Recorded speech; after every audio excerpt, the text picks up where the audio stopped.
ఇక 10 ఏళ్లుగా నిర్లక్ష్యానికి గురైన ఖమ్మం జిల్లాపై ప్రధాని మోదీ ప్రత్యేక దృష్టి పెట్టారన్నారు ఖమ్మం బీజేపీ ఎంపీ అభ్యర్థి తాండ్రా వినోద్ రావు. ఖమ్మం ప్రజల అభివృద్ధికి తాను కృషి చేస్తానని తెలిపారు. ఖమ్మంలో రోడ్ షో నిర్వహించారు తాండ్రా వినోద్. 29 బీజేపీ చీఫ్ నడ్డా కొత్తగూడెంకు వస్తున్నారని తెలిపారు.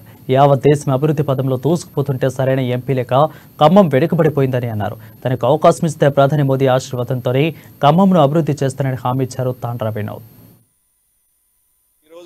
ఖమ్మం ప్రజలు వారి ఉన్న స్పందన చూస్తూ ఉంటే ఈసారి ఖమ్మంలో అనేది పక్క గడ్డ బిడ్డను కాబట్టి నాకు వారి ఆశీర్వాదాలు ఉన్నాయి. ఇక్కడే పెరిగిన కాబట్టి, ఇక్కడే చదువుకున్నా కాబట్టి, ఇక్కడే మా గ్రామం ఉంది కాబట్టి ఒక రైతు బిడ్డ కింద వారు నన్ను ఆశీర్వాదిస్తున్నారు. ఒక సామాజికవేత్త కింద వారు నన్ను ఆశీర్వాదిస్తున్నారు. ఒక సక్సెస్ఫుల్ పర్సన్ గా నన్ను ఆశీర్వాదిస్తున్నారు. గత 10 సంవత్సరాల నుంచి నేను అనేక సామాజిక సేవల్లో ఉన్న ప్రజల మధ్యలో ఉన్న ఆదిలాబాద్ నుంచి వికారాబాద్ వరకు నేను తిరిగిన ప్రదేశం లేదు.